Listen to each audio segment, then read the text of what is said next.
ဘာဝနာကုသိုလ်ဖြင့်နှစ်သက်ကိုကြိုးဆိုခြင်းဆိုတဲ့ဘုရားဘာသာဝင်သူတော်စင်တွေဟာဒါနကောင်းမှုလည်းလုပ်ကြတယ်သီလကောင်းမှုလည်းလုပ်ကြတယ်ဘာဝနာကောင်းမှုလည်းလုပ်တယ်ကောင်းမှုကုသိုလ်ကိုအကျဉ်းချုပ်လိုက်တဲ့အခါ၃မျိုးပဲရှိတာဒါနကုသိုလ်သီလကုသိုလ်ဘာဝနာကုသိုလ်အများအားဖြင့်လှုပ်လေလှုပ်ထလွယ်ကူတယ်လို့ပြောနိုင်တဲ့ဒါနကုသိုလ်ပြုချတာများတယ်ပေါ့အထူးသဖြင့်မြန်မာနိုင်ငံကဘုရားဘာသာဝင်တွေရဲ့ယဉ်နဲ့နှလုံးထဲမှာအခြေခိုင်နေတာတော့ဒါနကုသိုလ်ဟာမတမအခြေခိုင်လူချင်းတညင်းဆိုတဲ့အလုပ်ကို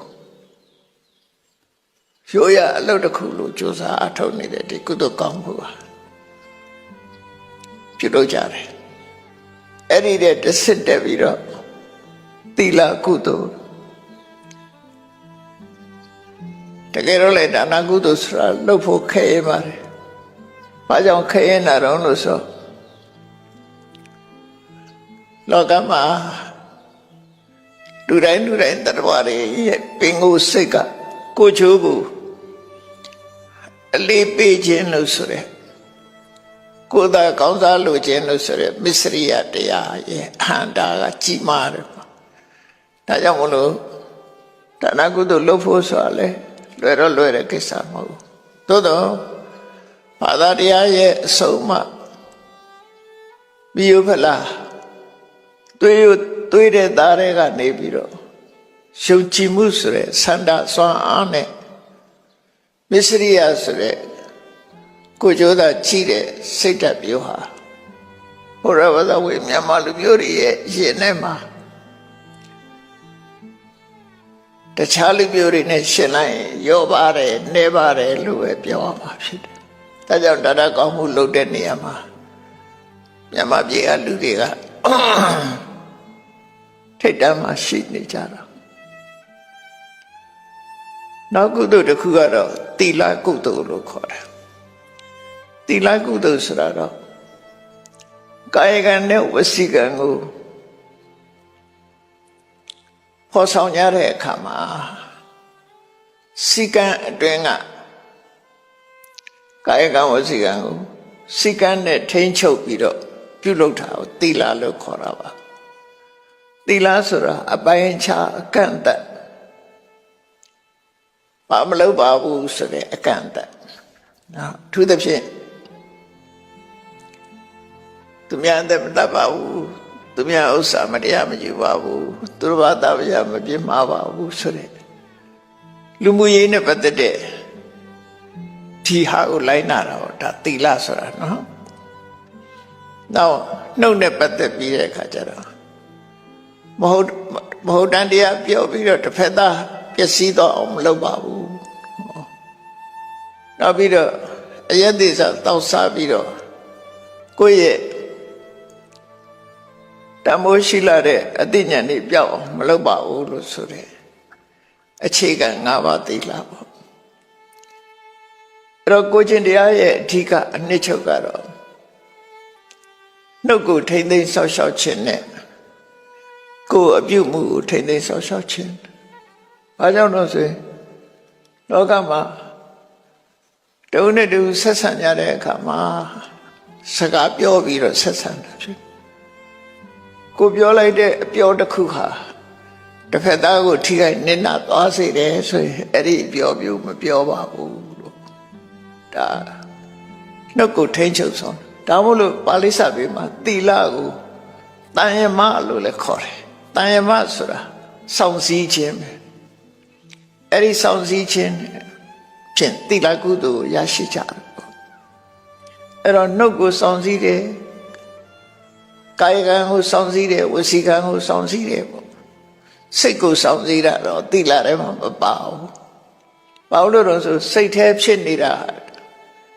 တစ်ဖက်ကျန်တဲ့ပုဂ္ဂိုလ်တွေအတွက်အကျိုးသက်ရောက်မှုကတိုက်ရိုက်မဖြစ်ဘူးပေါ့အပြောနဲ့ပြုလုပ်မှုက ကိုယ့်ရဲ့ပတ်ဝန်းကျင်တစ်ဖက်သားကိုထိခိုက်စေတာဖြစ်လို့အဲ့ဒီကာယကံနဲ့ဝစီကံလို့ဆိုတဲ့ကိုယ်ဖြင့်ပြုလုပ်တဲ့အမှုနှုတ်ဖြင့်ပြောဆိုမှုဒီဟာနှစ်ခုကိုစီကံဘောင်အတွင်းကလှုပ်ထားကိုကိုချင်းသီလလို့သူတို့ခေါ်တာပါပဲကိုချင်းသီလဆိုတာကိုယ့်ရဲ့ယဉ်နဲ့ကိုယ့်ရဲ့အပြုအမူအပြောဆိုနဲ့ပတ်သက်ပြီးတော့အပြစ်မဖြစ်အောင်ထိန်းသိမ်းဆောက်ရှောက်တယ်ဒါသီလကုသိုလ်လို့အထူးသဖြင့်တရားတွင်ကာလမှာရှစ်ပါးသီလဆောက်တည်ပြီးတော့ကာယကဝစီကံထိန်းသိမ်းမှုတွေကိုတိုးမြင့်ပြီးတော့လှုပ်ဆောင်ကြဒါသီလကုသိုလ်လောကမှာဒီအပြစ်ကင်းအောင်နေတယ်ဆိုတာအကျဉ်းတန်းဆုံးကအားလုံးဆိုရင်ကာယကမှုကအကျဉ်းတန်းဆုံးပဲတစ်ဖက်သားကိုထိခိုက်တဲ့တရားမှာကာယကမှုကပို့ပြီးတော့ပြည့်ကြည့်တော့ဒါဖို့ကာယကကိုထိမ့်သိမ့်နေနောက်တစ်ခါဝစီကံလက်တစ်ဖက်သားကိုကျိုးဆေးရစီတယ်ဒါကြောင့်ဝစီကံကိုလည်းထိမ့်သိမ့်တယ်တော့မနောကံဆိုတော့ကိုယ်စိတ်ကကိုဖြစ်နေတာဆိုတော့ကျန်တဲ့ပုဂ္ဂိုလ်တွေကိုထိရောက်မှုသိပြီးတော့မရှိဘူးဒါကြောင့်မို့မနောကံဟာတိလနဲ့မသက်ဆိုင်သေးဘူးပေါ့အဲကြောင့်မို့ဌာနကုသိုလ်ကိုလည်းဒါနကုသိုလ်ကိုလည်းပြုလုပ်ကြတယ်သီလကုသိုလ်ကိုလည်းစောင့်တည်ကြတယ်ဒီကုသိုလ်နှစ်ခုဟာဘုရားဝတ္တဝင်နေမှာအခြေခံအားဖြင့်အဖြစ်များတဲ့ကုသိုလ်တွေလို့ပြောအဲ့တော့ကာယကဝစီကံကောင်းသွားပြီဆိုတဲ့အခါမှာအရေးကြီးဆုံးကတော့စိတ်ထဲမှာဖြစ်ပေါ်မှုကကိုယ့်အတွက်ကောင်းကျိုးဆိုးကျိုးကိုဖြစ်စေနိုင်တာဖြစ်လို့အဲ့စိတ်ထဲမှာဖြစ်ပေါ်လာတဲ့မကောင်းတာတွေကိုဘာနဲ့ထိမ့်လဲဆိုတာကြတော့ဘာဝနာကုသိုလ်လုပ်ဖို့လိုတယ်ပေါ့ဘာဝနာကုသိုလ်ကိုအောင်မြင်အောင်လုပ်လိုက်လို့ရှိရင်စိတ်ကိုထိမ့်တဲ့လုပ်ငန်းအောင်မြင်သွားရင်ကာယကံဝစီကံလည်းထိမ့်ပြီးသားဖြစ်သွားတယ်လို့ဆိုတယ်သူကတော့လုပ်ဖို့နည်းနည်းခဲရင်နဲ့အရာဖြစ်တဲ့အတွက်ကြောင့်ဘာဝနာကုသိုလ်ကလုပ်ဖြစ်တဲ့ပုဂ္ဂိုလ်ဟာရာခိုင်နှုန်းရော့တဲသွားတယ်နော်အဲ့တော့ဒါနကောင်းမှုလည်းလုပ်အောင်မှာပဲသီလဒါနကုသိုလ်လည်းလုပ်အောင်မှာပဲသီလကုသိုလ်လည်းလုပ်အောင်မှာပဲနောက်ထပ်တိုးမြင့်ပြီးလုပ်တဲ့ကုသိုလ်ကတော့ဘာဝနာကုသိုလ်ပဲဖြစ်တယ်အဲ့ဒီကုသိုလ်၃မျိုးရဲ့ရလက်ကတစ်ခုနဲ့တစ်ခုအကျိုးရလက်ချင်းမတူဘူးဒါနကုသိုလ်ရဲ့ကောင်းကျိုးကပေကံခြင်းဖြင့်သူတော်အစီကမေတ္တာတွေကိုရတယ်ဒါလက်ရှိရတယ်ဟာပေကံခြင်းဖြင့်တစ်ဖက်သားမှာ30စရာတွေရသွားတယ်အဲ့ဒီ30စရာရတစ်ဖက်သားဟာ30စရာရသွားလို့အသက်ရှင်သန်မှုရှက်တိမှုတွေအထောက်အကူဖြစ်သွားတယ်ဆိုလို့ရှိရင် reaction လို့ဆိုတဲ့တုံ့ပြန်မှုသဘောတရားအရာဌာနကုသိုလ်ကအကျိုးပေးပြီဆိုရင်ကိုယ်မှလည်းဘဝယက်တိဖို့အတွက်စားစရာဝတ်စရာနေစရာမကြမ်းမဆေးဝါးဆိုတာဒါတွေအကုန်လုံးကိုယ်မှဘဝရှင်သန်မှုအတွက်အလိုလျောက်ပြည့်စုံလာတတ်တယ်ဒါဒါနရဲ့အကျိုးလို့ပြောအောင်ဒါနရဲ့အကျိုးတရားတိုက်ရိုက်ကတော့ဘဝမှာပြည့်စုံမှုဆိုတာကိုရအဲ့ဒါနဲ့ပတ်သက်ပြီးတော့အလေးနဲ့ထားစဉ်းစားကြည့်မယ်ဆိုလို့ရှိရင်လောကမှာလူရည်လို့ဖြစ်လာကြတာတူတော်လဲပဲတချို့ပုဂ္ဂိုလ်တွေကချမ်းသာတဲ့အိမ်မှာလူဖြစ်တယ်တချို့ပုဂ္ဂိုလ်တွေကဆင်းရဲတဲ့အိမ်မှာလူဖြစ်တယ်တချို့ပုဂ္ဂိုလ်တွေကစာဝတ်နေရေးမပြည့်စုံကြဘူးတချို့ပုဂ္ဂိုလ်တွေကပြည့်စုံကြတယ်အဲ့ဒါတွေဟာဒီပုဂ္ဂိုလ်ရဲ့လက်ရှိဘဝလောက်ရနဲ့သက်ဆိုင်သလားလို့ဆိုမဟုတ်ဘူးမွေးကလေးကဆင်းရဲတဲ့အိမ်မွေးတဲ့ပုဂ္ဂိုလ်ဟာအစတည်းမပြည့်စုံတာပဲဖြစ်တယ်နော်ဘာမှမလုပ်ရပဲနဲ့ချမ်းသာတဲ့မိဘအိမ်မှာလူလာဖြစ်တဲ့ပုဂ္ဂိုလ်ကြတော့မွေးကလေးကသူချမ်းသာလာတာဖြစ်တယ်အဲ့ဒီအကျိုးပေးနှစ်ခုကွာခြားတာကိုကြည့်ပြီးတော့ဒါနရှိသူမရှိသူဆိုတာခံမှန်းကြည့်လို့ရတယ်ပေါ့နော် ခန့်မှန်းကြည့်လို့ရဒီခန့်မှန်းကြည့်တာကိုအနုမာနလို့ခေါ်တယ်အနုမာနရဲ့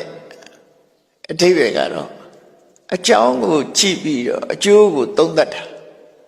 အကျိုးကိုသိတာအကျိုးကိုကြည့်ပြီးတော့လေအကြောင်းတရားကိုသိတယ် inference လို့အင်္ဂလိပ်လိုသုံးတဲ့အနုမာန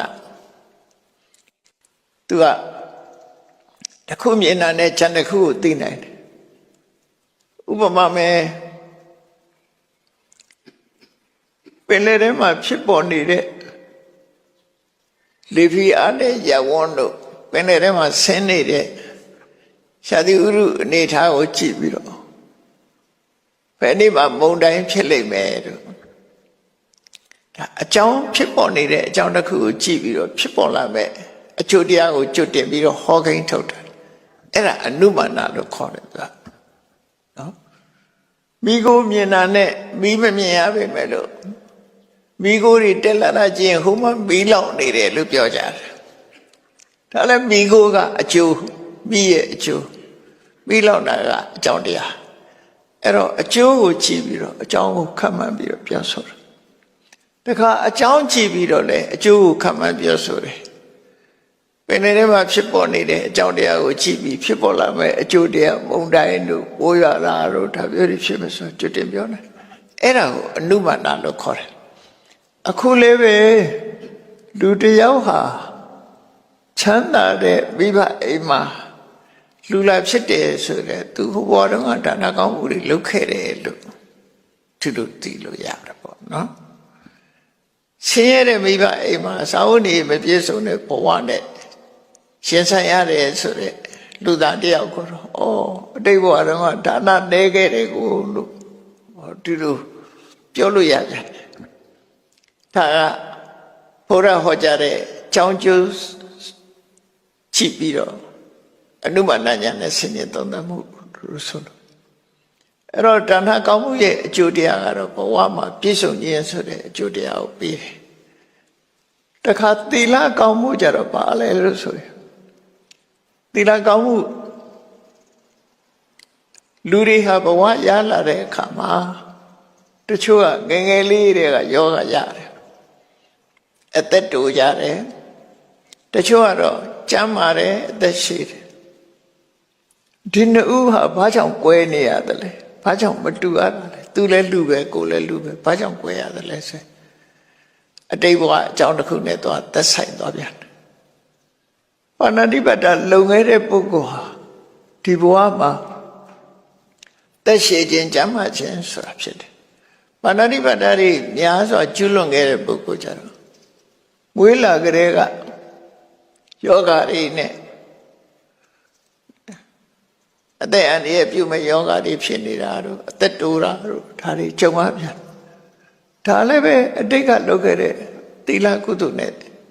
သီလနဲ့အသက်ပြီးတော့ဖြစ်တယ်လို့ဆိုလို့တချို့ပစ္စည်းဥစ္စာရှိတယ်မရှိဘူးသူများပစ္စည်းကိုယူခဲ့တဲ့ပုဂ္ဂိုလ်တွေကိုပစ္စည်းခဏခဏပြတ်တယ်ဆိုတာမျိုးဖြစ်တယ်နောက်တစ်ခါကာမိတုမိစ္ဆာစရာကျူးလွန်တဲ့ပုဂ္ဂိုလ်တွေကြတော့လူလောကအလယ်မှာခုံတိတ်ခါကင်းမဲ့ပြီးတော့လူမုန်းတာကိုခံရတယ်ဆိုတဲ့အကျိုးမုဒ္ဒဝါဒကျူးလွန်ရင်အဆွဆွဲခံရတယ်ဆိုတဲ့အကျိုးသူရမေရိယကျူးလွန်ခဲ့တဲ့ပုဂ္ဂိုလ်တွေကအုံနောက်ကြမ်းမပြေတာတို့မွေးလာကြတဲ့ကမပြည့်မစုံဖြစ်ပြီးတော့အသိဉာဏ်အားနေတာတို့ဒါမျိုးတွေဖြစ်လာတယ်အဲ့တော့ဘယ်ဟာပဲဖြစ်ဖြစ်အကြောင်းနဲ့အကျိုးဟာဒီလိုရှိလာအဲ့တော့ဒါနကောင်းမှုသီလကောင်းမှုရှိမရှိဆိုတာတွေဘဝရောက်လာတဲ့အခါမှာဒီအခြေအနေတွေကိုသုံးသပ်ပြီးတော့ဆုံးဖြတ်လို့ရတယ်လို့ပြောတယ်အဲ့တော့ဒါနကုသိုလ်သီလကုသိုလ်ဒီနှစ်ခုစလုံးကလည်းရှိရမယ်ကုသိုလ်တရားတွေပဲဒီကနေ့မြန်မာနှစ်ဆန်းတရက်နေ့မှာဘာဝနာကုသိုလ်ဖြင့်နှစ်သက်ကိုကြိုးဆိုခြင်းဆိုဘုန်းကြီးတို့တွေတိုးမြင့်တဲ့အနေနဲ့ဒါနတွေလုပ်ခဲ့ကြပြီသီလကုသိုလ်တွေလည်းလုပ်ခဲ့ကြပြီဒီနှစ်မှာတော့ဘာဝနာကုသိုလ်ကိုတိုးမြင့်ပြီးတော့ ချိုးစားကြည့်ကြမယ်လို့ဒီနှစ်သက်ကူတဲ့နှစ်သက်အခါသမယမြန်မာနှစ်သက်ကူနှစ်ဆန်းတရနေ့အခါသမယမှာစိတ်ဝင်စားပြီးတော့ဘာဝနာကုသိုလ်ကိုဘယ်လိုလုပ်ကြမလဲဒါနကုသိုလ်ဆိုတာကိုရှိတဲ့ပစ္စည်းကိုသူတစ်ပါးကိုပေးတာကမ်းတာလှူတာထောက်ပံ့တာဒါနကုသိုလ်သီလကုသိုလ်ဆိုတာကာယကံနဲ့ဝစီကံနှစ်ခုကိုစိကံနဲ့ထိမ့်သိမ့်တာအဲ့ဒါတွေပြီးအဲ့တော့ဘာဝနာကုသိုလ်ဆိုတာစိတ်ကိုထိမ့်တဲ့အလုပ်ဆိုလှူတာလို့ကုန်ကြစိတ်လည်းမရှိဘူးသီလလို့ပဲကာယဝဝစီကံထိမ့်စိတ်ထိမ့်တာမျိုးမဟုတ်ဖ ೇನೆ ကိုတယောက်တည်းနေပြီးတော့ကိုယ်စိတ်ကလေးကိုဘယ်လိုထိန်းကြောင်းမလဲဆိုတဲ့အလုပ်ပါပဲเนาะဘာဝနာကုသိုလ်ဆိုတာစိတ်ကိုထိန်းကြောင်းတဲ့အလုပ်ပဲလူဟာတယောက်တည်းနေပြီပဲလို့စိတ်ကိုမထိန်းကြောင်းလို့ရှိရင်စိတ်ကအမျိုးစုံတွေးနေတာပဲဖြစ်တယ်အဲ့တော့စိတ်ကိုထိန်းကြောင်းတာလေးကိုလှုပ်ချကြမယ်ပေါ့အဲ့ဒါဘာဝနာကုသိုလ်မြတ်စွာဘုရားကုသိုလ်တစ်ခုနဲ့တစ်ခုလည်းအစင်တန်းချင်းခွဲထားတယ်ဒါနကုသိုလ်တဲ့သီလကုသိုလ်ကတာလွန်မြတ်မြတ်တယ်အကျိုးပေးတဲ့အခါမှာတာတယ်ဆိုတာအကျိုးပေးတာကြတော့ပို့ပြီးတော့သီလဆိုပါစို့ဒါနကုသိုလ်ကပစ္စည်းဥစ္စာသာပေါ်များအောင်ဆွမ်းဆောင်ပေးတာဖြစ်တယ်သီလကုသိုလ်လို့တက်ရှိအောင်ကျမ်းမအောင်လုပ်ပေးတာမဟုတ်ဘူးသီလကုသိုလ်ကြတော့ဘဝမှာတက်ရှိတာကျမ်းမာတာဖြစ်အောင်လုပ်ပေးနိုင်တယ်အဲ့တော့ဘာဝနာကုသိုလ်ကြတော့အသက်ရှိတဲ့အခါမှာသီလကုသိုလ်သက်ရှိတာတဲ့ပို့ပြီးတော့တတန်းရင်းနဲ့တတန်းရှိတဲ့ပြမအဆင့်လို့ဟာမျိုးထီအောင်ဖြစ်တည်အောင်နောက်ဆုံးနိဗ္ဗာန်ထီအောင်ရောက်စေနိုင်တယ်ဆိုသူကုသိုလ်ရဲ့အကျိုးကတော့အဆင့်အမြင့်ဆုံးဖြစ်တယ်ပေါ့နော်ဘာဝနာကုသိုလ်ဖြင့်နှစ်သက်ကိုကြိုးဆိုကြမယ်ဆိုရင်ဘာဝနာဆိုတာဘာကိုခေါ်ရလဲဘာဝနာကုသိုလ်ဆိုတာဘယ်လိုကုသိုလ်လဲလို့ဆိုရင်ဘာဝနာရဲ့အတိပ္ပယ်ကကိုယ်စိတ်ထဲမှာ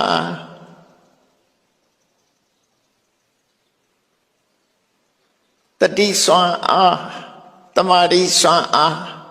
ပညာစွမ်းအားတွေကိုတိုးမြင့်အောင်လေ့ကျင့်တာဘာဝနာလို့ခေါ်တယ်ကိုယ်ရင်ထဲမှာတတိတွေပိုကောင်းလာအောင်တမာတိတွေပိုကောင်းလာအောင်အသိပညာတွေပိုကောင်းလာအောင်တိုးမြင့်ပြီးတော့လေ့ကျင့်ခြင်းလို့အဲ့ဒါကိုလေ့ကျင့်ကန်လုပ်ကြစိတ်လေ့ကျင့်ကန်မယ်သူကစိတ်လေ့ကျင့်ကန်လုပ်တယ်ဆိုတော့ကိုယ်အနေထားကဘယ်လိုပဲနေကိုယ်ကာယအနေနဲ့ကတက်တာနေပြီးတော့စိတ်အလုပ်ကိုလုပ်ချစိတ်အလုပ်ကိုလုပ်တယ်အဲ့တော့ဘာဝနာက2မျိုးရှိတယ်သမထဘာဝနာဝိပဿနာဘာဝနာ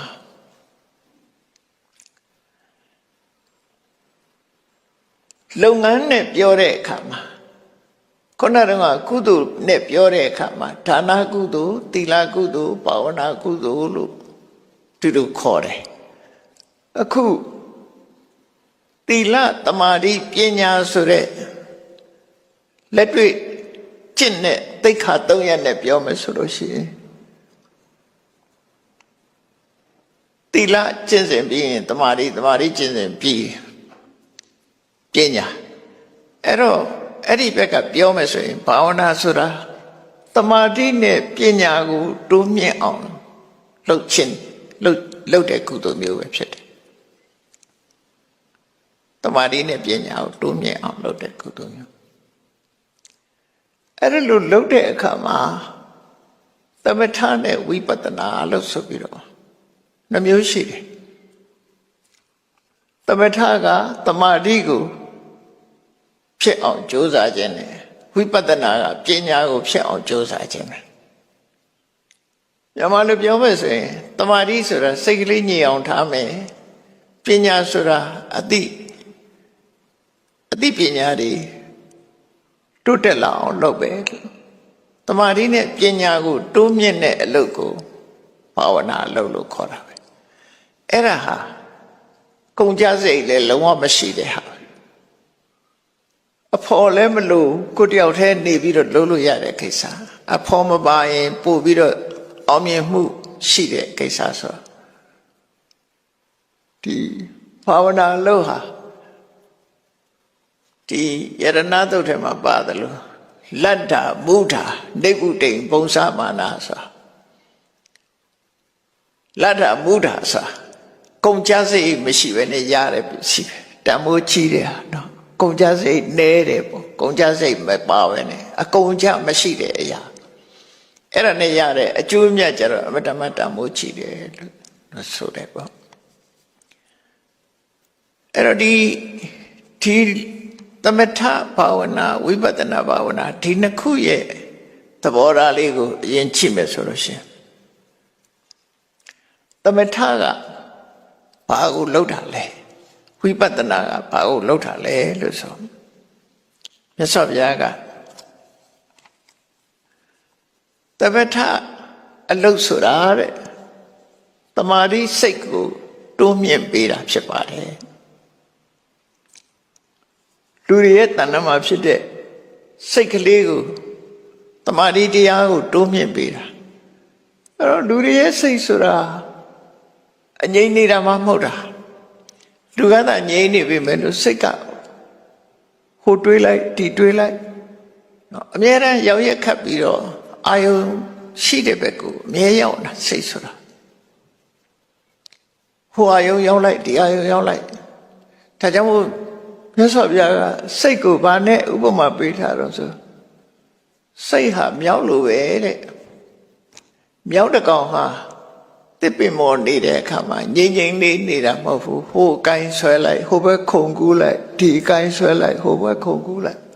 ဒီကိုင်းလွှတ်ချလိုက်နောက်တစ်ကိုင်းဆွဲလိုက်နဲ့စိတ်ဟာလည်းပဲအာယုန်ဒီပေါ်မှာဒီအာယုန်ကိုယူလိုက်ဒီအာယုန်ကိုလွှတ်ပြီးနောက်အာယုန်တစ်ခုပဲကူးသွားလိုက်စိတ်ကူးတယ်ဆိုတာဘာကိုကူးတာတော့ဆိုအာယုန်ဒီကူးတာဟိုအာယုန်ပဲကူးလိုက်ဒီအာယုန်ပဲကူးတာကိုစိတ်ကူးတယ်လို့ပြောတာနော်မြောက်ဟာတက်ကိုင်းနေကိုတစ်ခုပြီးတစ်ခုကူးသလိုပဲဒီစိတ်ဟာလည်းဟိုကူးသွားလိုက်ဒီကူးသွားလိုက်နဲ့ကူးနေတာအဲ့ဒီလိုအငြိမ်မနေတဲ့အာယုန်ဒီပေါ်မှာရောက်ရက်ခတ်နေတဲ့စိတ်ကလေးကိုထိရမယ်ထိမဲ့အလုပ်တစ်ခုပဲအာယုန်တစ်ခုတည်းပေါ်မှာသတ်မှတ်ထားပြီးတော့ငြိမ်အောင်လုပ်တဲ့နေဟာသတ်မှတ်ထားပဲနော်အဲ့တော့အလွယ်ပြောကြမယ်ဆိုလို့ရှိရင်ဘုန်းကြီးတို့အသက်ရှူနေတာ24နာရီလုံးလုံးအသက်ရှူနေကြတာဒါပေမဲ့အသက်ရှူနေတာကိုတတိထားမိတဲ့အချိန်ဆိုတာအလွန်နည်းပါတယ်တခြားတွေပဲတွေးနေတာကိုယ်ခန္ဓာမှာဘာတွေဖြစ်နေတယ်ဆိုတာကိုစဉ်းစားမိတာအလွန်နည်းတယ်အဲ့တော့နှာခေါင်းကအသက်ရှူနေတာလေးပေါ်မှာတဏှာကြီးလောက်အာယုံစိုက်ချိမယ်တနေ့တာအာယုံစိုက်ကြည့်မယ်ဒီအာယုံလေးမှတပါတခြားအာယုံတွေကိုလွတ်ထားလိုက်မယ်ဆိုပြီးတော့ထက်လေဝင်လေးထက်တာအသက်ရှူသွင်းလိုက်တာလေးရယ်ရှူထုတ်လိုက်တာလေးရယ်အဲ့ဒီနှစ်ခုပေါ်မှာစိတ်ကလေးကိုဘလောက်ထိအောင်ထိန်းထားနိုင်တယ်လဲဆိုတာစူးစမ်းကြည့်တာအဲ့ဒါသမထပဲနော်တွေ့ပြောလို့ရှိရင်အာယုံလေးတစ်ခုပေါ်မှာစိတ်ကိုဘလောက်ကြောင်ထားနိုင်တယ်အဲ့လိုပဲလှုပ်ကြည့်ဘလောက်ကြောင်ထားနိုင်တယ်လဲဆိုတဲ့အခါမှာအဖြေသိလာမှာစိတ်ရဲ့မငြိမ်သက်မှုတွေကိုအဖြေသိလာမှာပဲဖြစ်တယ်ပေါ့အဲ့ဒါကိုစိတ်မပြတ်ဖဲနဲ့အောင်မြင်သည်ထီအောင်ဆက်လက်ပြီးတော့ကြိုးစားအဲ့ဒီကြိုးစားခြင်းဖြင့်စိတ်ကလေးဟာတိုးတက်မြင့်မားလာပြီးကိုထားတဲ့နေရာပေါ်မှာနေသွားပြီဆိုရင်ဒါသမထရဲ့လုပ်ငန်းဒီကစိတ်ကလေးကိုငြိမ်အောင်လုပ်တာဒါကြောင့်မို့သမထောဘာဝိတောစိတ်တံတမာတိယတိသမထကိုတိုးတက်အောင်လုပ်လို့ရှိရင်တမာတိစိတ်ကလေးကတိုးတက်လာတယ်အာယုန်ဒီပေါ်မှာရှောက်ပြေးနေတာမရှိတော့ဘဲနဲ့ငြိမ်သွားတယ်အဲ့ဒါကိုပဲသမထရဲ့အဓိပ္ပာယ်ကိုဖွင့်ဆိုတဲ့အခါမှာနိဝရဏတရားတွေကိုငြိမ်းအေးစေတတ်လို့သမထလို့ခေါ်တာအဲ့တော့နိဝရဏတရားဆိုတာ စိတ်လေးကအာယုန်ဒီပေါ်မှာပြေးတယ်ဆိုတာဘာနဲ့ပြေးနေတာတော့သူတူးတဲ့ပြေးတာလားလို့ဆိုမဟုတ်ဘူးလိုချင်စရာအာယုန်ဆိုရင်လောဘနဲ့မုန်းတိစရာအာယုန်ဆိုရင်ဒေါသနဲ့အငြိမ်မတည်တတ်တဲ့ဥဒိစ္စနဲ့ပူစရာတွေတွေးမိရင်ကုတ်ကုတ်စာနဲ့ကောင်းတဲ့အာယုံပေါ်တင်လိုက်ရင်စိတ်လေးကမလန်းမဆန်းတွန့်ဆုတ်သွားတဲ့ထိနမိတ်တာနဲ့လုပ်ငန်းစဉ်ကိုတွေးလိုက်ရင်တန်တရားဝင်လာတဲ့ဝိသိကိစ္စနဲ့ဆိုဒီနိဝရဏတရားတွေနဲ့သူကလုံးလက်ခံခဏလိုအာယုတစ်ခုတည်းပေါ်မှာစိတ်လေးငြိမ်အောင်လုံးလိုက်လို့ရှိရင်လောဘဆိုတာလေသူနဲ့လာမတွဲတော့ဘူးဒေါသကလည်းသူနဲ့မတွဲတော့ဘူးပြန်လွင်နေတဲ့ဥဒိစ္စစိတ်ပူတာတွေလည်းလာမတွဲတော့ဘူးစိတ်မလန်းဆန်းတာတွေလည်းလာမတွဲတော့ဘူးတန်တရားတွေလည်းလာမတွဲတော့ဘူးねဒီအာယုန်လေးတစ်ခုတည်းပေါ်မှာသူဟာငြိမ်သက်အေးချမ်းသွားတာသမထလို့ပြောတာပဲနော်အဲ့ဒါဟာပြောသလောက်တော့မလွယ်ဘူးပြောသလောက်တော့မလွယ်ဘာလို့မလွယ်တာတော့ဆိုလူရဲ့စိတ်ကပြေးလွှားနေတယ်ဆိုအာယုန်ဒီပေါ်မှာလှက်ပတ်ပြီးသွားလာနေတာဖြစ်လို့သူ့ကိုထိမ့်ချုပ်ရတာလွယ်တာတော့မဟုတ်ဘူးသို့တော့မလွယ်လို့လွတ်ထားမလားလို့ဆိုလွတ်မထားထိမ့်ချုပ်ကြည့်လုတ်ပါများလို့ရှိရင်ကိုကအနိုင်ရလာမှာပဲဖြစ်တယ်အနိုင်ရသည့်ထီအောင်ကြိုးစားကြည့်ပါဒါသမထလို့ခေါ်တယ်နော်အရာစကားနဲ့ပြောအလွယ်လေးဖြစ်အောင်သမထဆိုတာအာယုန်တစ်ခုတည်းပေါ်မှာစိတ်ကိုငြိမ်အောင်ထိန်းတာအဲ့တော့အာယုန်ဆိုတဲ့နေရာမှာလည်းပဲကောင်းတဲ့အာယုန်မကောင်းတဲ့အာယုန်ဖြစ်လောဘဖြစ်တဲ့အာယုန်ပေါ်မှာသွားထိန်းလို့မရဘူးဒေါသဖြစ်တဲ့အာယုန်ပေါ်မှာထိန်းတာမဟုတ်ဘူးနော်ငြိမ်သက်အေးချမ်းပြီးအပြစ်ကင်းတဲ့အာယုန်လေးတစ်ခုပေါ်မှာစိတ်ငြိမ်အောင်ထိန်းရမှာခုနထွက်လေဝင်လေဆိုတာလောဘဖြစ်เสียလည်းမရှိဘူးလေလောဘဖြစ်เสียမရှိတဲ့အာယုန်ပေါ်မှာစိတ်ကလေးကိုငြိမ်အောင်ထိန်းတာအဲ့ဒါကိုမြတ်စွာဘုရားသမထဆိုတာတဲ့သူ့ကိုတိုးတက်လာအောင်လုပ်လို့ရှိရင်တမာတိစိတ်တွေဟာလည်းပဲတိုးတက်လာပါတယ်တဲ့ဒါဖြင့်တမာတိစိတ်တွေတိုးတက်လာတယ်ဆိုလို့ရှိရင်သူ့ရဲ့ရလကဘာရောဆိုလို့တွေ့တာမှုဆိုတဲ့ရာဂကိုဖယ်ရှားနိုင်ခြင်းပဲဖြစ်ပါတယ်ဒါရာဂတွေဖယ်ရှားတာတော့မဟုတ်ဘူးကိရိတာတွေကိုဖယ်ရှားနိုင်တယ်လို့ဆိုလိုတာပဲနော်အာယုန်လေးတစ်ခုတည်းပေါ်မှာစိတ်ဟာငြိမ်သွားပြီဆိုလို့ရှိရင်ကာမိဆန္ဒဆိုတဲ့ကာမဂုဏ်အာယုန်ခံစားခြင်းနဲ့ရာဂကိုထိန်းချုပ်ပြီးသားဖြစ်သွားတယ်မုန်းတိတဲ့ဒေါသကိုလည်းထိန်းချုပ်ပြီးဖြစ်သွားတယ်ဉာဏ်နဲ့နိဝရဏတွေအလုံးကိုလည်းထိန်းချုပ်ပြီးသားဖြစ်သွားတယ်ဒါသူကရက်လက်ရှိတယ်သမထလှုပ်လိုက်လို့ရှိရင်အဓိကရာဂကိုထိန်းချုပ်ပြီးသားဖြစ်သွားတယ်တဲ့ဒါကသမထနောက်ဘာဝနာလုပ်ငန်းတစ်ခုကျတော့ဝိပဿနာလို့ခေါ်တယ်ဝိပဿနာဆိုတာ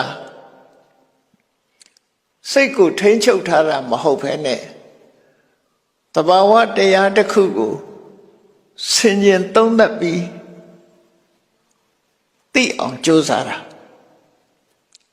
ဥပမာဘာနဲ့တူတော့ဆိုလို့ရှိရင်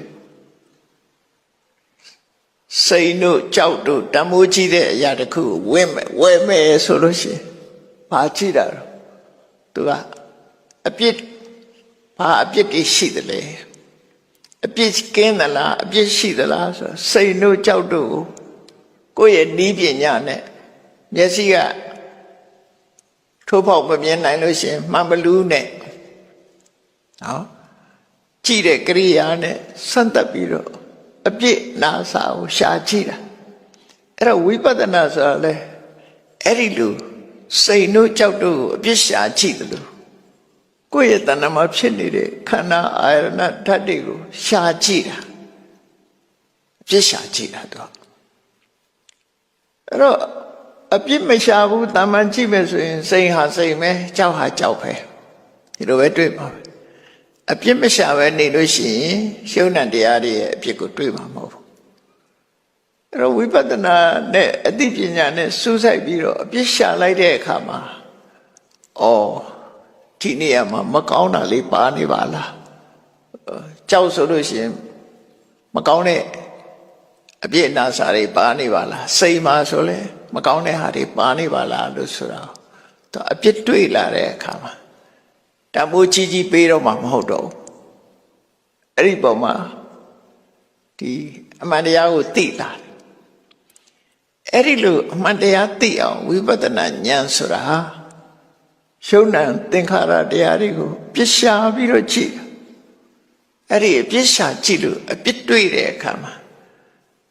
ငကိုယ်တော့အပြစ်မမြင်ဘူးတမိုးကြီးတယ်လို့ထင်ခဲ့တယ်အပြစ်ရှာကြည့်လို့အပြစ်မြင်လာတဲ့အခါမှာ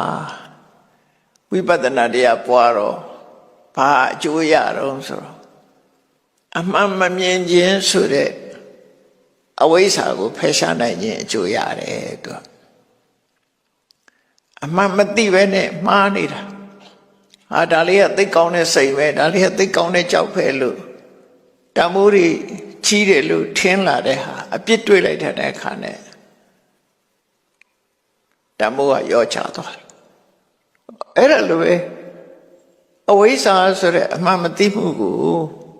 ဝိပဿနာတရားတို့ပွားအထုတ်လိုက်လို့ရှိရင်အဲ့ဒါပျောက်သွားတယ်အဲ့လိုပျောက်သွားတာဟာဘာကြောင့်လဲဆိုပညာတွေအသိပညာတွေကိုယ်ရင်ထဲမှာရောက်လာလို့ပဲအမှန်တရားကိုသိတဲ့ပညာရောက်လာတယ်အမှန်တရားကိုသိတဲ့ပညာရောက်လာလို့ရှိရင်အဝိဇ္ဇာဆိုတဲ့မသိမှုတွေးဝေမှုအကောင်းထင်မှုဆိုတာတွေကရောကျသွားတယ်လို့အဲ့တော့ဘာဝနာလုပ်ငန်းမှာသမထဘာဝနာကိုပွားခြင်းဖြင့်ရာဂကိုထိန်းချုပ်နိုင်တယ်ဝိပဿနာဘာဝနာကိုပွားခြင်းဖြင့်အဝိဇ္ဇာကိုထိန်းချုပ်နိုင်တယ်ဒီနှစ်ခုပဲနော်ရာဂကိုထိန်းချုပ်ခြင်းနဲ့အဝိဇ္ဇာကိုထိန်းချုပ်ခြင်းဒီတစ်ခုထိန်းချုပ်လိုက်တာနဲ့မတိရာရဲ့တွေ့တာရာရဲ့ဒီနှစ်ခုဟာရှင်းသွားတယ်လူတွေရဲ့တဏ္ဍာမှာဒုက္ခပေးနေတာတရားတွေရဲ့တဏ္ဍာမှာဒုက္ခပေးနေတာတွေ့တာမှုနဲ့အမှန်မသိမှုပဲတွေ့တာမှုကိုတဏှာလို့လည်းခေါ်တယ်အမှန်မသိမှုကိုအဝိဇ္ဇာလို့ခေါ်တယ်ပရိစ္ဆသမုပ္ပါလဲသွားတာပဲကြည့်လိုက်ပထမမှာအဝိဇ္ဇာဆိုတဲ့အမှန်မသိမှုကစလာပြီးတော့နောက်ပိုင်းကျတော့တဏှာနဲ့သွားပြန်တယ်အဲ့ဒါကိုဝိရဲ့မူလဆိုပြီးတော့အဝိဇ္ဇာမှာမူလနှစ်ဖြာဆိုပြီးပြောတာနော်တန်တရားလဲနေတာသူတို့နှစ်ခုကြောင့်လဲနေတာအမှန်မသိမှုရဲ့မှန်မသိမှုခြင်းကြောင့်တွေ့တာမှုရဲ့အဲ့ဒီနှစ်ခုနဲ့မှားပြီးရင်မှားထပ်တလဲလဲမှားပြီးတော့အမှားတန်တရားကမထွက်နိုင်တာဒီနှစ်ခုပဲအဲ့ဒီနှစ်ခုကိုထိန်းချုပ်တဲ့လုပ်ငန်းကိုသမထဘာဝနာဝိပဿနာဘာဝနာလို့ခေါ်တာသမထဘာဝနာဖြင့်တွေ့တာမှုကိုထိန်းချုပ်လိုက်တယ်ဝိပဿနာဘာဝနာဖြင့်အမှန်မသိမှုကိုထိန်းချုပ်လိုက်တယ်အဲ့ဒီခါမှာလူဟာလမ်းမမော်ရောက်သွားတယ်လမ်းမမော်ရောက်သွားတယ်ဒါကြောင့်မို့ဘာဝနာတရားကတော့ဘုရားတရားတော်တွေထဲမှာအမြင့်ဆုံးကုသိုလ်ဖြစ်တယ်ပေါ့အမြင့်ဆုံးကုသိုလ်ဖြစ်တယ်ကဲဟုတ်ပြီအဲ့ဒီအမြင့်ဆုံးကုသိုလ်ကိုလုပ်တော့မယ်ဆိုရင်လုပ်ဖို့လုပ်နည်းအကျဉ်းချုပ်လေးကိုပြောရမယ်ဆိုလို့ရှိရင်နီလန်းနှစ်သွယ်နဲ့အကောင့်ထဲပေါ်ရဘာဝနာလုပ်တဲ့အခါမှာသမထကစမလားဝိပဿနာစမလားအဲ့ဒီစတာနှစ်ခုရှိတယ်သမထကစပြီးတော့ဝိပဿနာကိုသွားတဲ့နည်းကတနည်းဝိပဿနာကစပြီးတော့သမထသွားတာကတနည်းလို့သူတို့နှစ်ခုတစ်နှစ်ပေါ့နော်သမထကစမယ်ဝိပဿနာကစမယ်ဒီနှစ်ခုဟာနှစ်ခုစလုံးလောက်ရမှာပဲသမထကနေဝိပဿနာသွားမယ်သို့မဟုတ်ဝိပဿနာကနေသမထသွားမယ်အဲ့နှစ်ခုစလုံးလောက်တချို့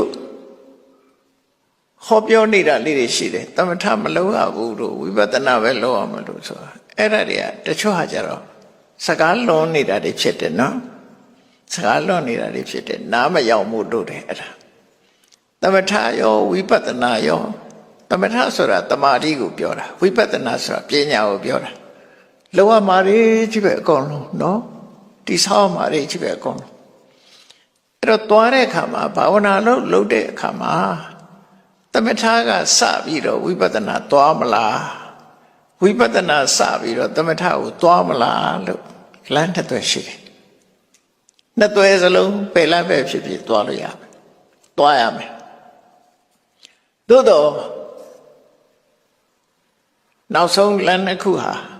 ပူပေါင်းသွားတာကြည့်ပဲအကုန်လုံးလမ်းမှန်မို့ပဲလို့တယ်ကဲအဲ့ဒီတော့သမထကစဖို့သမထကနေဝိပဿနာသွားပုံလေးကိုကြည့်ရအောင်ဘယ်လိုသွားမလဲလို့ဆိုပထမအားတဲ့ကိုယ်ရင်တဲ့နှလုံးထဲမှာဥပ္ပစာရတမာတိပဲဖြစ်စေအပ္ပနာတမာတိပဲဖြစ်စေစိတ်ကလေးငြိမ်အောင်အရင်လုပ်လိုက်ပါအဲ့ဒါဘာနဲ့လုပ်မလို့ဆိုရင်ခဏထွက်လေဝင်လေလေးပေါ်မှာပဲဖြစ်စီဒါလွယ်လို့ပြောတာပဲအာယုံပဲဖြစ်ဖြစ်ရပါတယ်နော်ထွက်လေဝင်လေလေးပေါ်မှာစိတ်ကိုစိုက်ထားလိုက်စိတ်ကိုစိုက်ထားလိုက်လို့ဘယ်တိုင်းတာထိအောင်ကိုထိန်းနိုင်ပြီလေဘယ်တိုင်းတာထိကိုစိတ်လေးကငြိမ်သွားပါလဲဆိုတာကိုကြည့်ဇန်အဆင့်မရောက်သေးတာကိုဥပ္ပစာရတမာတိလို့ခေါ်တယ်ဇန်အဆင့်ရောက်သွားရင်အပ္ပနာတမာတိလို့ခေါ်တယ်ဇန်အဆင့်ရောက်သွားရင်တော့သူကအပ္ပနာဆိုတာထည့်ထားလိုက်တယ်လို့ငြိမ်သွားတာဥပမာနာယံတစ်ခုကိုဒီတစ်ခုဆိုပါစို့စတစ်ကာလေးနဲ့ကတ်လိုက်တယ်ဆိုရင်အဲ့နာယံကိုကတ်သွားအပ္ပနာဆိုတာအာယုနဲ့စိတ်အဲ့လိုကတ်သွားတာပြောတာကွာမသွားတော့ပဲနဲ့အမြဲတမ်းဒီအာယုလေးပေါ်မှာစိတ်ဟာဝင်ရောက်တွေ့ကတ်သွားတယ်လို့ဖြစ်သွားတဲ့ဟာမျိုးအပ္ပနာအဲ့ဒီအဆင့်မရောက်ရင်လည်းပဲပုတုံခွာတုံလေးပေါ့အာယုပေါ်မှာစိတ်ကလေးကရောက်သွားလိုက်ပြန်လာလိုက်တိုးတော့ရောက်တဲ့အချိန်ကများတယ်ခွာတဲ့အချိန်ကနည်းတယ်ဆိုရင်ဒါဥစ္စာရသမารိအဆင့်ပေါ့နော်ကိုထားတဲ့အာယုလေးပေါ်မှာစိတ်ဟာအတော်အသင့်ကိုငြိမ်သွားပြီကိုလွတ်တဲ့နေရာကိုစိတ်လေးကငြိမ်သွားပြီဆိုရင်ဒါဥပ္ပစာရသမာဓိအဲ့ဒီဥပ္ပစာရသမာဓိအပ္ပနာသမာဓိကိုအရင်တီထောင်လိုက်တယ်တီထောင်ပြီးတော့သမာဓိလေးရလာပြီလို့ဆိုတာနဲ့အဲ့ဒီအာယုံကနေပြီးဆုတ်ခွာလိုက်တယ်ခொနကထွက်လေဝင်လေလေးရှုနေတဲ့ထက်လေဝင်လေပေါ်မှာစိတ်ကလေးငြိမ်နေတယ်ဆိုရင်အဲ့ဒီပေါ်ကစိတ်ကိုဆုတ်ခွာလိုက်ပြီးတော့ထွက်လေဝင်လေလေးနဲ့အလုံးလုံးနေတဲ့စိတ်ကိုပြန်ကြည့်လိုက်တာနော်အာယုံကိုမကြည့်တော့ဘဲနဲ့ထွက်လေဝင်လေလေးနဲ့လှုပ်ရှားနေတဲ့စိတ်ကလေးကိုပြန်ပြီးတော့ရှုတာအဲ့ဒါကြတော့ဝိပဿနာဖြစ်သွားရောသူကသမထကခုနထွက်လေဝင်လေအာယုံပေါ်မှာကြည့်တာကသမထထွက်လေဝင်လေလေးပေါ်မှာဖြစ်နေတဲ့စိတ်အခြေအနေကိုပြန်ကြည့်တာကြတော့ဝိပဿနာလို့ဒီနားလေးတွေကပ်ပြီးပြောင်းလိုက်တာအဲ့တော့ထွက်လေဝင်လေလေးပေါ်မှာဖြစ်နေတဲ့စိတ်အခြေအနေဆိုတာဘာတော့ထွက်လေဝင်လေလေးရဲ့လှုပ်ရှားမှုလေးကိုတတိပြုနေတဲ့တတိလားသို့မဟုတ်ထွက်လေဝင်လေလေးပေါ်မှာစဉ်းစားနေတဲ့တွေးနေတဲ့အတွေးလားသို့မဟုတ်ထွက်လေဝင်လေလေးပေါ်မှာကျင့်တတ်နေတဲ့ပိဋိနဲ့ဒုက္ခလားထွက်လေဝင်လေလေးပေါ်မှာစိတ်ကလေးငြိမ်နေတဲ့အငြိမ်ကလေးကိုကြည့်မှလားဆိုအဲ့ဒါတွေကြတော့နန္တရားလို့ခေါ်တယ်အဲ့ဒီနန္တရားကိုရှုလိုက်တယ်အဲ့ဒီစိတ်ကလေးတွေကိုရှုလိုက်တယ်ဒီတဲ့ထင်ရှားအောင်ပြောမယ်ဆိုရင်ကိုယ်ကထွက်လေဝင်လေလေးကိုရှုနေတာစိတ်နဲ့ပဲရှုနေတာကိုတမာတိထွက်လေဝင်လေလေးကိုအာရုံပြုပြီးစိတ်နဲ့ရှုနေတဲ့အဲ့ဒီရှုနေတဲ့စိတ်ကလေးကိုကြည့်လိုက်လို့ရှင်ထွက်လေလေးပေါ်လိုက်ဒီစိတ်လေးကဝင်လာလိုက်ဝင်လေလေးပေါ်လာလိုက်ဒီစိတ်ကလေးကဝင်လာလိုက် ထွက်လေဝင်လေလေးပေါ်မှာစိတ်ကလေးကရောက်ပြီးတော့လာတယ်ထိတာလေးကိုတိလာတယ်ဆိုရင်ဒါဖတ်တာပဲဖတ်တာရဲ့သဘောလေးကိုကိုယ်ကြည့်လာလို့ရတယ်ထွက်လေဝင်လေလေးကိုတိနေတယ်ဆိုတော့အတိလေးကိုကြည့်လိုက်လို့ရှိရင်ဒါစိတ်ပဲဝိညာဉ်ပဲစိတ်ကလေးကတိတယ်ထွက်လေဝင်လေလေးမှာရှူရတာညင်တာတယ်ကောင်းတယ်လို့အတွေးလေးကိုကြည့်လိုက်ပဲဆိုရင်ဒါဝေဒနာအဲ့တော့ဖတ်တာကိုလည်းရှုလို့ရတယ်ဝေဒနာကိုလည်းရှုလို့ရတယ်ဒီစိတ်ကိုလည်းရှုလို့ရတယ်ဆိုအဲ့ဒီဖတ်တာဝေဒနာစိတ်လို့ဆိုတဲ့အခြေအနေလေးတစ်ခုကိုသိလိုက်ပြီဆိုရင်ဒါဝိပဿနာပဲရောက်သွားပြီစိတ်ကိုရှုတာဝိပဿနာအဲ့လက်တလုံးကြားလေးထဲမှာခုနတုန်းကထွက်လေဝင်လေကိုမှထွက်လေဝင်လေဆိုတဲ့အာယုံပေါ်မှာဖြစ်နေတဲ့စိတ်ကလေးကထွက်လေဝင်လေအာယုံကိုပဲကြည့်နေလို့ရှိရင်သမထအဲ့ဒီထွက်လေဝင်လေဒီပေါ်မှာဖြစ်နေတဲ့စိတ်ကိုနောက်စိတ်တစ်ခုနဲ့ပြန်ကြည့်လိုက်တဲ့အခါဝိပဿနာဖြစ်သွားတယ်အဲ့ဒီနောက်စိတ်တစ်ခုလိုအပ်တာပေါ့နော်ပြန်စဉ်းစားတာအဲ့တော့ပစ္စုပန်ဆိုတာစိတ်ဆိုတာကြတော့တဲ့ပစ္စုပန်ကြီးဖြစ်လို့မရဘူးသူစိတ်ဟာနှစ်ခုပြူးမဖြစ်ဘူးတစ်ခုတည်းပဲဖြစ်တယ်သူအဲ့တော့ရှေ့ကဖြစ်သွားရင်နောက်ကလိုက်ကြည့်တာပဲအရေးကြီးတာနောက်ကလိုက်ကြည့်ဖို့ပဲအရေးကြီးတာရှေ့ကဖြစ်သွားတဲ့စိတ်တွေကိုနောက်ကနေလိုက်ကြည့်ကပ်ပြီးတော့ကြည့်နိုင်လေတမာရီစွာပညာစွာကောင်းလေကတ်နိုင်လေပညာစွာတမာရီစွာကောင်းလေပဲကျဲနေသေးလို့ရှိရင်တော့ခြားထဲမှာကိလေသာတွေဝင်လာတယ်ကျဲနေတယ်ဆိုတာအတော်လေးတတိယမှပြန်ပြီးတော့စဉ်းစားမိတယ်ဆိုရင်ဒီခြားထဲမှာဝင်သွားပြီသူကနော်အဲ့ဒါဒီမဝင်အောင်ကပ်ပြီးတော့သိနေအောင်ကြိုးစားရမယ်စိတ်ဆွမ်းအားမြင့်လာရင်ကပ်ပြီးတော့သိတယ်အဲ့တော့အချုပ်ကိုပြန်ပြောမယ်ဆိုရင်ထွက်လေဝင်လေကြည့်နေတဲ့စိတ်ကလေးဖြစ်နေတာကသမထစိတ်အဲ့ဒီသမထစိတ်လေးကိုနောက်စိတ်တစ်ခုကနေပြီးတော့စိတ်ကလေးရဲ့လှုပ်ရှားနေတဲ့သူ့အလုံးလုံးနေတာကိုပြန်ဆောင်ကြည့်တာကြတော့ဝိပဿနာသမထနဲ့ဝိပဿနာအဲ့လိုဖြစ်သွားတယ်နော်အဲ့ဒါသမထကအရင်ဝိပဿနာကနောက်ဝိပဿနာပဲကူးသွားပြီဆိုတဲ့အခါကျတော့အရှိန်ရလာတဲ့အခါဘာဖြစ်တုံးဆိုရင်သမ္မာဒိဋ္ဌိဆိုတဲ့စိတ်လေးရဲ့သဘာဝကိုသိမှုသမ္မာသင်္ကပ္ပဆိုတဲ့အဲ့ဒီပေါ်မှာတွေးကြံနေမှုသမ္မာဝါယာမလို့ဆိုတဲ့ဆက်လက်ကြိုးပမ်းနေမှုသမ္မာတတိဆိုတဲ့အာယုစူးစိုက်မှုနဲ့သမ္မာသမာဓိဆိုတဲ့စိတ်တည်ငြိမ်မှုဆိုတဲ့ဒီမက္ခင်၅မျိုးဖြစ်ပေါ်နေတဲ့အချိန်အဲ့ဒါကိုပုဗ္ဗပကမက်လို့ခေါ်တယ်သူတို့၅ဦးဟာဟန်ချက်ညီညီနဲ့အလုံးလုံးလာဒီအာယုပေါ်မှာဟန်ချက်ညီပြီးတော့တကယ်ကိုအစွမ်းထက်လာပြီဆိုတဲ့အခါကျတော့သူတို့၅ခုစလုံးဟာတစ်ခုစီအလုံးလုံးတာမဟုတ်ဘဲနဲ့အားလုံးပေါင်းပြီးတော့တဆူတဲ့အလုံးလုံးသွားပြီဆိုလို့ရှိရင်တော့ဒါလောကုတ္တရာမက်ပေါ်တယ်လို့ပြောတာပေါင်းသွားရင်သူတို့၅ခုဟာပေါင်းသွားတယ်မပေါင်းသေးဘူးဆိုလို့ရှိရင်တော့ဝိပဿနာမက်သူတို့၅ခုစလုံးဟာတပေါင်းနဲ့ဖြစ်သွားပြီတခုတည်းလို့ဖြစ်သွားပြီဆိုတဲ့အခါမှာလောကုတ္တရာမက်အဲ့ဒီလောကုတ္တရာမက်ဆိုတာပေါ်လာလို့ရှိရင်ဆိုင်ရာတန်ရောစဉ်တရားတွေကိုလည်းဖယ်ရှားတယ်ကိလေသာရဲ့အနုတ္တယဓာတ်တွေကိုလည်းပဲဖယ်ရှားပြလိုက်တယ်သူကြတော့စွန့်ထက်တဲ့ဟာဖြစ်တယ်အဲ့ဒီအရှင်းရောက်သွားလို့ရှိရင်တမက်တဖို့ရသွားတာလို့ပြောတာနော်ဒါကနီးတနီးနောက်ဒုတိယနီးတနီးနဲ့ပြောမယ်ဝိပဿနာကစမယ်သမထမလုပ်ဘူးဟုတ်ပြီဝိပဿနာကစမယ်ဆိုရင်စလို့ရတယ်ကမ္ဘာထိုင်လိုက်ပြီထိုင်တဲ့အခါမှာခုနထွက်လေဝင်လေတို့ဘာလို့မကြည့်တော့ပဲနဲ့တိုက်ရိုက်ကိုယ်တဏ္ဍာမှာထင်ရှားနေတာကိုဉာဏ်ထဲမှာပေါ်လွင်တာထိုင်လိုက်တာနဲ့တပြိုင်နက်ကိုယ့်ရဲ့ထိုင်ကုန်နဲ့ကိုယ်အသားနဲ့ထိနေတဲ့နေရာမှာမာတဲ့သဘောအတုံးခဲ့သဘောလေးကိုအာရုံပြုလိုက်မယ်ဆိုရင်ဒါပထဝီပဲဒါဝိပဿနာတိုက်ရိုက်သွားတာနော်မာနေတဲ့အရာလေးကိုတတိထားမိပြီးတော့မာတဲ့သဘောဟာ ဒါပထဝီဓာတ်ပဲပထဝီဓာတ်ဟာပထဝီဓာတ်တစ်ခုတည်းရှိတာမဟုတ်ဘူးအာဘောဓာတ်ကစုစည်းထားတယ်တေဇောဓာတ်ကြအပူပေးထားလို့ခုလိုမာနေတာအဲ့ဒီထဲမှာလဲတွန်းကန်မှုဆိုတဲ့ဝါယောဓာတ်လည်းရှိနေတယ်ဆိုတယ်ရုပ်တွေကိုတစ်ခုပြီးတစ်ခုတစ်ခုပြီးတစ်ခုဆက်ပြီးတော့ဖြစ်ပေါ်နေတာတွေကိုအသိဉာဏ်နဲ့လိုက်ပြီးတော့ရှာရစူးစမ်းဆင်ញတာပေါ့တစ်ခုပြီးတစ်ခုလိုက်ပြီးစူးစမ်းချက်တယ်လိုက်တယ်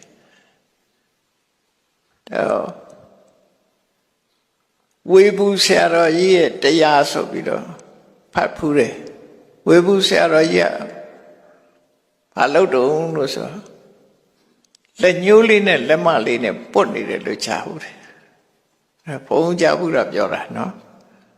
အဲ့ပုတ်နေတာဟာဘာလို့ဆိုလက်ညှိုးလက်မထိနေတယ်ဆိုတာသူပထဝီဓာတ်ကိုအာရုံပြုတဲ့သဘောပဲတခြားနေရာမှာလက်ညှိုးလေးနဲ့လက်မနဲ့ထွတ်နေအဲ့ဒီထိပြီးတော့ပုတ်နေတဲ့သဘောတရားလေးကိုကြည့်ပြီးတော့ပထဝီကနေပြီးတော့ယုတ်တရားတွေအလုံးကိုသူသိအောင်ကြိုးစားတယ်အဲ့ဒီကနေပြီးတော့ထိမှန်သိတဲ့အတိစိတ်ကိုကြိုးစားနေတယ်ဝေဘူးဆရာတော်ကြီးလုတ်တယ်လို့ဖုံဖုံကစားထဲမှာဖတ်ဖူးတယ်စားထဲမှာဖတ်ဖူးတယ်ဘယ်ဟာပဲဖြစ်ဖြစ်ကိုယ်တဏ္ဍမှာရှုံးတဲ့နံနေဟာကိုယ်ကတတိမပြူတာပဲရှိတယ်သူကသူဖြစ်နေတာတော့ရှိနေတယ်တော့ကိုယ်ညံထဲမှာအထင်လွဲဆုံးအရာတစ်ခုရှုလို့ရတယ်ခုမှထွက်လေဝင်လေကနေတိုက်ရိုက်သွားခြင်းနဲ့ဆိုလို့ရှိရင်လည်းပဲကြည့်လိုက်လေရှုသွင်းလိုက်တဲ့အခါမှာခုနလိုတာမန်ထိတာကိုသိတယ်ဆိုတာလေးတွေမှတ်တာမဟုတ်ပဲနဲ့လေးလေးရဲ့လှုပ်ရှားမှုတွေသဘောလေးကိုကြည့်ရင်ဒါဝါယောဓာတ်ရှုသွင်းလိုက်တဲ့လေးလေးရဲ့လှုပ်ရှားသွားတယ်တွန်းသွားတယ်ဆိုတဲ့သဘောလေးကိုကြည့်ရင်ဒါဝါယောဓာတ်ရုပ်ကိုကြည့်တာအဲ့ဒါလေးကနေပြီးတော့နှာသီးပြားလေးကိုတိုက်သွားတယ်တိုက်သွားတဲ့အခါမှာထိမှန်သိလိုက်တာလေးတိုက်သွားမှန်သိလိုက်တဲ့အသိစိတ်လေးကိုတစ်ခါတွေးလိုက်ပြန်တယ်လေးလေးရဲ့လှုပ်ပြီးတော့တွန်းကန်သွားတဲ့သဘောလေးလည်းသိလိုက်တယ်အဲ့ဒါကနှာသီးပြားထိသွားရင်ထိတဲ့အသိလေးလည်းသိလိုက်တယ်ဆိုတော့ဒါနှစ်ခုသိသွားတယ်အဲ့ဒါလေးကယုတ်နဲ့နံသိတာပဲနော်ဝါယောဓာတ်ကလေးကယုတ်တရားထိမှန်သိလိုက်တဲ့အသိလေးကနံတရားဆိုဟောဒါယုတ်နဲ့နံနှစ်ခုဆိုတာလေးကိုသိလို့ရှိရင်ဒါလည်းဝိပဿနာကစတာလို့ပြောရမယ်ခုနတမာရီမွေးတာမဟုတ်ဘူးကွာရှုပ်လေးကတစ်မျိုးနံတရားလေးကတစ်မျိုးထိလိုက်ရင်သိသွားတယ်ဆိုတော့နံလေးရလေးအဲ့ဒီနှစ်ခုကိုသိအောင်ကြိုးစားနေခြင်းသိပဲနဲ့ယုံနာနှစ်ခုကိုသိခြင်းယုတ်ရဲ့သဘာဝနာရဲ့သဘာဝကိုသိနေခြင်းပဲဖြစ်တယ်အဲ့ဒီကနေဆက်သွယ်ပြီးတော့တခြားရှုံဏတွေကိုလည်းပဲဆက်ခါတွေ့ရှိပြီးတော့သိရှိလာမှာပဲဖြစ်တယ်ပေါ့အဲ့ဒါကဝိပဿနာအဲ့ဒီဝိပဿနာတရားသည်အရှိန်ရလာတဲ့အခါကျဒီသမ္မာဒိဋ္ဌိသမ္မာသင်္ကပ္ပသမ္မာဝါယာမသမ္မာတတိသမ္မာသမာဓိဆိုတာတွေ ਨੇ အာယုစိုက်မိသွားတဲ့အခါမှာ तू ကအရှိန်ကောင်းလာတယ်ပုပ္ပပါကဘက်လို့ခေါ်တယ်အရှိန်ကောင်းပြီးတော့အလုတ်တွေလှုပ်လာပြီနောက်ဆုံးမှသူတို့ဟာတပေါင်းနဲ့ဖြစ်သွားပြီးတော့ရှုမှတ်မှုကလည်းဒလဆက်ဖြစ်သွားပြီဆိုရင်ဒါသမထပဲဖြစ်ရုပ်တမာတိဖြစ်သွားပြီဝိပဿနာကပထမသမထကဒုတိယမက်ပေါ်လာတဲ့အခါမှာအနုတ္တရတွေပယ်တယ်တန်ရောစင်တွေပယ်တယ်ဆိုတာဖြစ်သွားတယ်ဒီလမ်းကြောင်းပဲပြန်ပေါင်းတာပဲเนาะနောက်ဆုံးမှာဝိပဿနာကစပြီးတော့သမထကိုရောက်သွားတယ်သမထကနေစပြီးဝိပဿနာရောက်သွားတယ်အဲ့ဒီနီးနှစ်နည်းလုံးဟာဘယ်နည်းပဲဖြစ်ဖြစ်ဘာဝနာလုပ်ငန်းအတွက်မှန်ကန်တဲ့ဒီလမ်းနှစ်ခုဖြစ်ပါတယ်လို့စာပေကျမ်းကမှဒီလိုဟောထားတာပါအဲကြောင့်မို့အခုလို့မြန်မာနှစ်ဦးကာလနှစ်သက်ခါသမယမှာသမထအလုပ်ဝိပဿနာအလုပ်ဆိုတဲ့ဘာဝနာကုသိုလ်ကိုထို့တဲ့တွေအရာယူကြမယ်ဘာဝနာကုသိုလ်ဆိုတာအချိန်ပေးရလိမ့်မယ်ဒါနကုသိုလ်ဆိုတာရော့အင်းလှူလိုက်ရင်ဒါနဖြစ်သွားတယ်သီလကလည်းစောင့်တည်ထားပြီးစိတ်ကိုထိန်းစရာမလိုဘဲနဲ့ကာယကံဝစီကံနှစ်ခုပဲထိန်းနေလွယ်တယ်လို့ပြောရမယ်ဘာဝနာကုသိုလ်ကြတော့အဲ့လိုမဟုတ်ဘူးကိုယ်စိတ်လေးကိုအမြဲတမ်းထိန်းနေရမှာဖြစ်သည့်အတွက်ကြောင့်အဗ္ဗဓမ္မခဲရင်နဲ့အပြောလွယ်သလောက်အလုတ်ခက်ပါတယ်အလုတ်ခက်တဲ့ဟာကိုဘယ်လောက်ထိအောင်စွမ်းဆောင်နိုင်တယ်လဲဆိုရယ်ကိုယ့်ရဲ့စွမ်းရည်တတ္တိတွေကို တိုးမြင့်ပြီးတော့လှုပ်ကြည့်ကြမယ်ဖခင်သာသနာတော်နဲ့ကြုံတဲ့အချိန်မှာငါတို့ဒီအလုပ်ဟာခက်လို့မလုပ်ဖဲနေလို့ရှိရင်တောင်းလည်းပဲလွယ်လာမှာမဟုတ်ဘူးအဲ့တော့ကြိုးစားပြီးတော့အချိန်ရအောင်ဒီနေ့တနာရီပဲဖြစ်စေသို့မဟုတ်15မိနစ်ပဲဖြစ်စေနိုင်ဝဲပဲဖြစ်စေတို့တွေစမ်းသပ်ပြီးတော့ဘာဝနာကုသိုလ်လုပ်ကြည့်မယ်ဆိုပြီးတော့ကြိုးစားလို့တဲ့စိတ်နဲ့လုပ်ကြည့်လိုက်လို့ရှိရင်ထူးခြားတဲ့အကျိုးကျေးဇူးတွေရမှာဖြစ်တယ်လို့ကိုယ်စီယုံကြည်ပြီးတော့ကျင့်ကြံပွားများကြိုးစားအထောက်နိုင်ကြပါစေကုန်သတည်း